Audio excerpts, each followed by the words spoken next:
நான் பார்த்து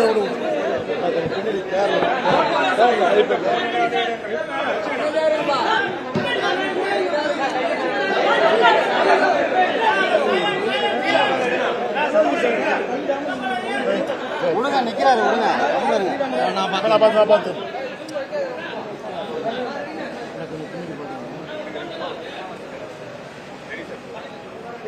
கேளுங்க கேளுங்க.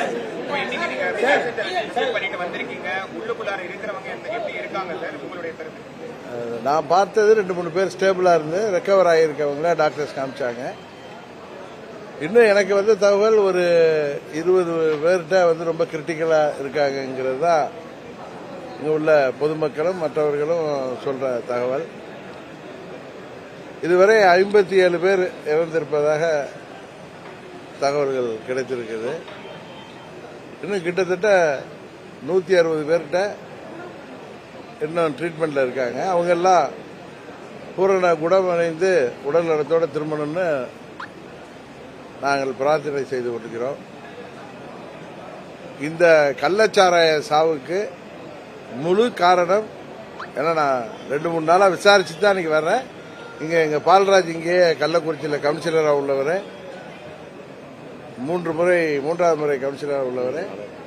அவர்கிட்ட நான் தொடர்ந்து சம்பந்தமாக கேட்டுட்டு இருக்கேன். நகர செயலாளர், எங்கள் மாவட்ட செயலாளர் கோபிமணியன் இவர்களோட, அது மாத்திரம் இல்லாமல் எங்களுடைய பொருளாளர் எஸ்கே செல்வம்லாம் எங்கள் தொடர்பில் இருக்காங்க, வந்து போறாங்க. நான் கேட்ட வரைக்கும் இது ஆட்சியாளர்களின் ஃபெயிலியர் தான். இந்த கவர்மெண்ட் ஃபெயிலியர். இது அதற்கு முழு காரணம் இங்க ஆளுங்கட்சியை சேர்ந்த நிர்வாகிகள், சட்டமன்ற உறுப்பினர்கள், அதற்கு பொறுப்பு ஏற்றிருக்கின்ற அமைச்சர், இவர்கள் தான் காரணங்கிறது கிளியரா தெரியுது. இதுல இன்னொரு பெரிய வருத்தத்தக்க விஷயம் என்னன்னா, இங்க போலீஸ் ஸ்டேஷனுக்கு பின்னாடியே இந்த கள்ளச்சாராய வியாபாரம் நடந்துட்டு இருந்திருக்கு. இது எப்படி உளவுத்துறை மூலம் முதல்வருக்கு போய் சேர்ந்துச்சா, முதல்வர் கவனத்திற்கு போனதா, இல்ல முதல்வர் தெரிந்தும் கண்டுகொள்ளாம விட்டாரா, இல்ல அவரால் கண்டிக்க முடியவில்லை? ஏன்னா முதல்வர் பலமுறை பொதுவெளியில புலம்பியதெல்லாம் நான் தொலைக்காட்சியிலேயே பார்த்திருக்கோம். டெய்லி தூங்கி எந்திரிச்சா என்னால நிம்மதியா தூங்க முடியல. காரணம் என்ன நடக்குது? கட்சி நிர்வாகிகளும் சட்டமன்ற உறுப்பினர்களும் அமைச்சர்களும் அவர்கள் நடவடிக்கை எனக்கு பயத்தை தருதுன்னு அவரே சொல்லியிருக்கார். இதற்கு இந்த கள்ளச்சாராய சாவுகளுக்கும் அன்னைக்கு கூட பார்த்தோம், மாவட்ட கலெக்டர் அப்படியெல்லாம் பேட்டி கொடுத்தது. இதெல்லாம் பார்க்கிறப்ப ஆளுங்கட்சியுடைய தலையீடு, அவர்களுடைய அராஜகம் அது இந்த பகுதியில் மிகவும் அதிகமாக இருக்கிறது தான் பொதுமக்கள்கிட்ட நம்ம விசாரிக்கிற வரைக்கும் தெரிய வருகிறது. இங்க சட்டமன்ற உறுப்பினர்களாக இருப்பவர்கள், திமுக நிர்வாகிகளாக இருப்பவர்கள், இவர்கள்தான் இது போன்ற 57 உயிர்கள் இதுவரை போனதற்கு முழு காரணம். காவல்துறை செயல்பட விடாமல் அவர்களை தடுத்து வைத்திருந்தது இந்த திமுகவை சேர்ந்த நிர்வாகிகள் தான். அதனால முதலமைச்சர் இதற்கெல்லாம் பொறுப்பேற்று காரணங்கள் சொல்லாமல், அப்பொழுது இப்படி நடந்தது சொல்லாம, இனியாவது தமிழ்நாட்டில் இது போன்ற கள்ளச்சாராய சாவுகள் நடக்காமல் அவர் ஆட்சி பொறுப்பில் இருக்கிற வரைக்காவது தடுத்து நிறுத்த வேண்டும் என்பதுதான் தமிழ்நாட்டில் உள்ள அனைவரின் கோரிக்கை. இதுக்கு முதலமைச்சரும் அந்த துறையின் அமைச்சர் திரு முத்துசாமி அவர்களும் பொறுப்பேற்றுக் கொள்ள வேண்டும், ஒத்துக்கொள்ள வேண்டும். இங்கே தவறான அவர்களுடைய கட்சிக்காரர்களின் செயல்பாடுகள் தான், அதிகார துஷ்பிரயோகம், அடாவடித்தனங்கள் தான் இந்த கள்ளச்சாராய மரணங்களுக்கு காரணம். காவல்துறை செயல்பட விடாமல் அவர்கள் தடுக்கப்பட்டதாகத்தான் பொதுமக்களிடம் சொல்கிறார்கள். அதனாலதான் பஸ் ஸ்டாண்டு பக்கத்திலே இந்த சாராயம் அது 70 கேஸுக்கு மேல வாங்கினவர் தொடர்ந்து அவர் இதே சாராயம் காய்ச்சிறது, அது விற்பது, இந்த தொழிலில் இருக்காங்க. இதுக்கெல்லாம் காரணம் ஆளுங்கட்சி தான். இதை முதல்வர் பூசி மெழுப்பாமல் ஒத்துக்கொண்டு இதை மறைக்காமல் இனியாவது இது போன்ற நிகழ்வுகள் தமிழ்நாட்டில் நடக்காம அவர் பார்த்து கொள்ள வேண்டும் என்பதுதான் எல்லோருடைய கோரிக்கை.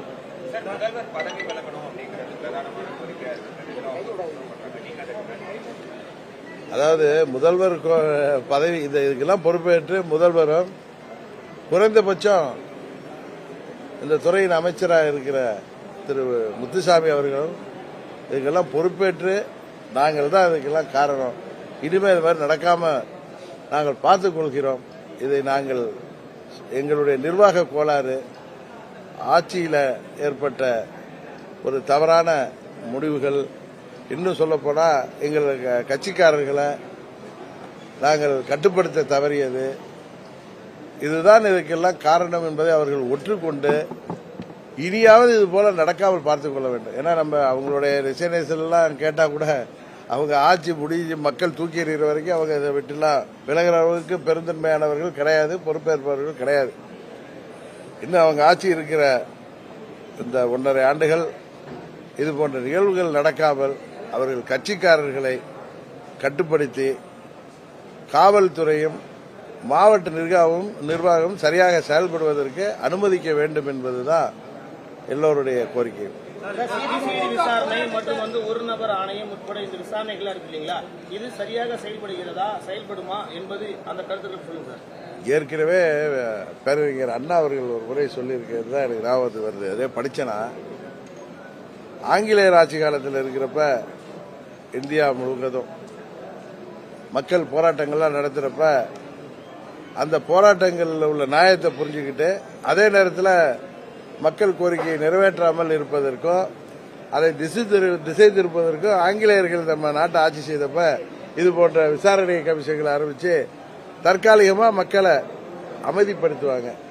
அதுபோலதான் இப்பயும் இந்த ஒரு நபர் கமிஷன் ஆணையமெல்லாம் ஏற்கனவே 22 பேரை குருவிய சுடுற மாதிரி சுட்டாங்களே, 13 பேரை தூத்துக்குடியில், அதில் விசாரணை ஆணையம் அமைச்சு அது நீதிபதி அவர்கள் கொடுத்த அறிக்கையின்படி என்ன நடவடிக்கை எடுத்திருக்கார்கள். அந்த உயிர் போனவங்க காக்கா குருவியை சுட்ட மாதிரி சுடப்பட்டு இறந்தவர்களுக்கு அதற்கு காரணமானவர்கள், அதற்கு உத்தரவு கொடுத்தவர்கள், அதை செய்தவர்கள், அவர்கள் மீது எந்த நடவடிக்கையும் இல்லை. இன்னும் சொல்ல போனா அதுல சம்பந்தப்பட்ட அதிகாரிகளுக்கு பதவி உயர்வே இந்த ஆட்சியில் கிடைச்சிருக்கு.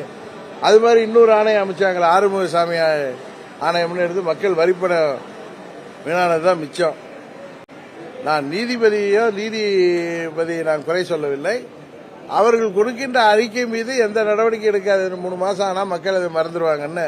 இன்னும் பாருங்க, ஒரு 2-3 மாசத்துக்கு தமிழ்நாடு முழுவதும் காந்தியை போல இவர்கள் செயல்படுவார்கள்.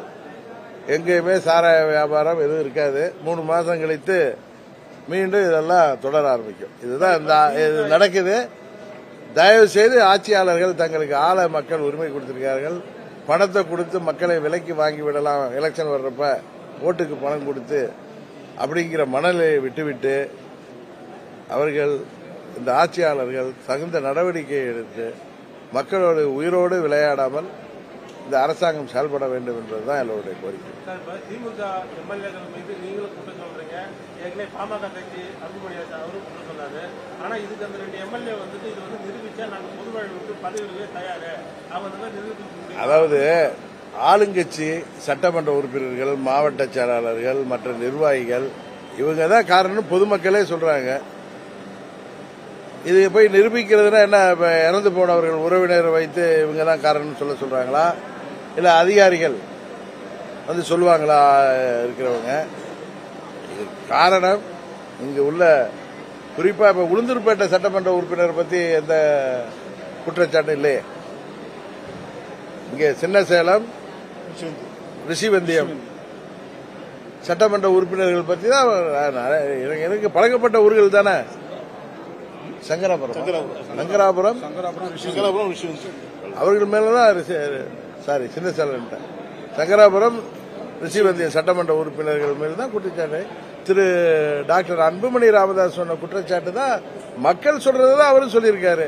இதுல நிரூபிக்கணும். இது வந்து வர்ற தேர்தலில் நீங்க ஓட்டுக்கு 5000 ரூபாய் கொடுத்தா கூட மக்கள் உங்களுக்கு எதிராக வாக்களிக்கும் பொழுது நிரூபணமாகும். அதனாலதான் இது சிபிஐ என்கொயரி நடந்தா உண்மை நிலவரம் தெரிய வரும்.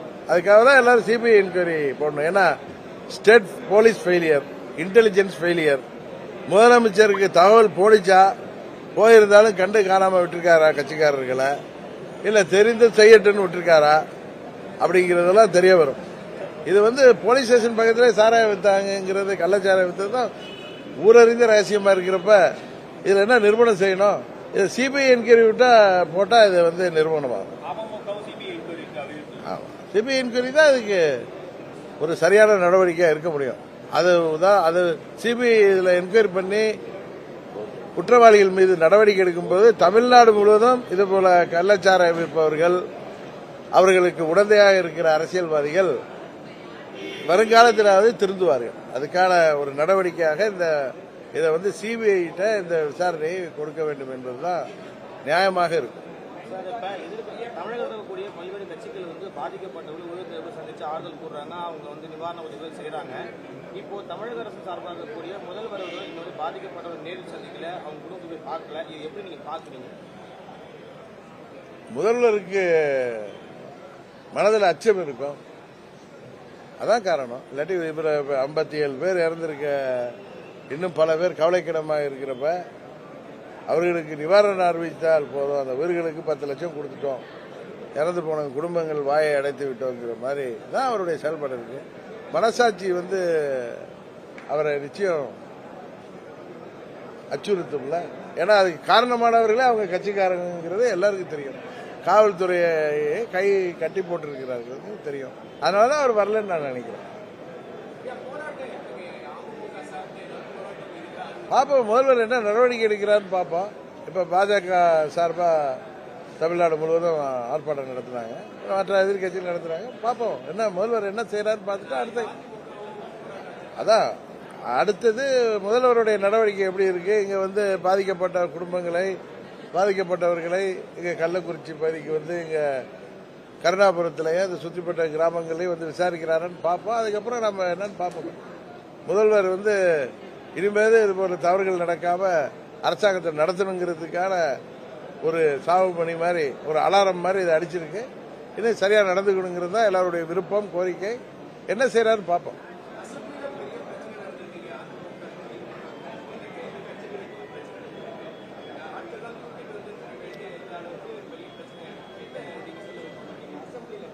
இல்ல இங்க கள்ளக்குறிச்சி சட்டமன்ற உறுப்பினரே அதிமுக சேர்ந்தவர் தான். இங்க இவ்வளவு கள்ளச்சாராயம் காவல்துறை காவல் நிலையத்துக்கு பின்னாடியே வச்சிருக்காங்க. அவர் என்ன பண்ணிட்டு இருந்தாருன்னு தெரியல. அவரை யாரும் வாய் போட வச்சது தெரியல. இவங்க அங்க போராட்டாங்க ரைட்டு, அவங்க எம்எல்ஏ இங்க இருந்தவர்னால இத அங்க அசம்பிளியில ஏற்கனவே கொண்டு வந்திருக்காங்க. ஏன்னா போன வருஷம் முதல்வர் என்ன சொன்னாரு, அந்த மரக்காடம் கலவரத்துக்கு அப்புறம் எல்லாத்தையும் அடக்கிட்டோம், இனி ஒரு சொட்டு கூட கள்ளச்சாரம் வைக்கவர்கள் பெருமை பேசினாரு. அப்ப கூட சட்டமன்ற உறுப்பினர் அன்றைக்கு கூட சொல்லியிருக்கலாமே, அன்னைக்கு கூட அவங்க கட்சி தலைவர் பழனிசாமி சொல்லி இதை பிரச்சனை எழுப்பியிருக்கலாமே. இன்றைக்கு அவர்கள் வந்து போராடுறாங்க. இது அவங்க சட்டமன்ற உறுப்பினர் இங்க ஏடிஎம்கே, அவருக்கு தெரியாம இது நடந்திருக்குமாங்கிறது தெரியல. அப்படி இருக்கிறப்ப அவங்க ஏற்கனவே இந்த பிரச்சனையை கிளப்பியிருக்கலாமே. நீங்க பாதிக்கப்பட்டவங்களை பாத்துட்டீங்க, அவங்களோட கோரிக்கை என்னன்னு சொல்லியிருப்பாங்க. இது சம்பந்தமா மத்திய அரசுக்கோ தமிழக அரசுக்கோ ஏதாவது வலியுறுத்த நினைக்கிறீங்களா? இது நீங்க உங்க அமமுக சார்பா என்ன சொல்ல நினைக்கிறீங்க? இல்ல, இன்றைக்கு அரசாங்கம் அவர்களுக்கு நிவாரணம் எல்லாம் வழங்கியிருக்காங்க. அதே நேரத்தில் இந்த 10 லட்சம் அப்படிலாம் அறிவிச்சது இன்னும் மக்கள் மத்தியில் வேற சில கேள்விகளை எழுப்புது. இது ஒரு தவறான முன்னுதாரணமாகவும் போயிடக்கூடாது அப்படின்னு பல பேர் சொல்றாங்க. விவசாயிகள் விவசாய கடன் அடைக்க முடியாம, தண்ணீர் இல்லாம விவசாயிகள் தற்கொலை, விவசாயிகள் மரணத்துக்குலாம் அந்த அரசாங்கம் செய்யாம இது செய்யறது தவறான முன்னுதாரணத்தையும் தங்கள் தவறை மறப்பதற்காக 10 லட்சம் அப்படிலாம் அறிவிக்கிறது தவறான முன்னுதாரணமாகவும் வருங்காலத்தில் அமைந்து விடாமல் இந்த கள்ளச்சாராய விற்பனை ஊக்குவிப்பது போன்ற ஒரு செயலா இருந்துடாம அரசாங்கம் கவனமாக செயல்படும்.